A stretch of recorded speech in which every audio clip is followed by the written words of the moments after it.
Bah, pour une première commande, quand on ne connaît pas le fournisseur, c'est la première commande, je conseille vivement de faire un contrôle qualité.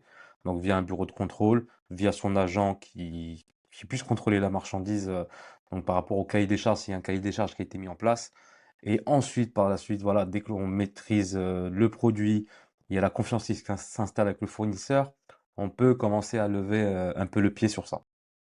Je te, je te rejoins totalement parce que surtout quand c'est le produit, comme tu as dit, le premier, pardon, quand c'est le premier produit, le truc qu'il y a, c'est que si tu lances un produit sur Amazon qui comporte des défauts de fabrication ou quelque chose qui est pas bon, ben c'est foutu parce que tes premières évaluations que tu vas avoir, ça va être des mauvaises notes et c'est quasiment irrattrapable. Irrattrapable. Imaginons que tu as pris 200 pièces et sur les 200 pièces, tu as 10 produits défectueux. Ça va te faire potentiellement 10 avis négatifs.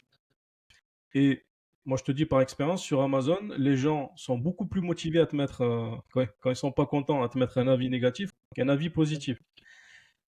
Du coup, c'est hyper important parce que ça peut faire foirer d'entrée de jeu, en fait, le business est découragé. Voilà. Donc, contrôle qualité sur la première commande, c'est quasi indispensable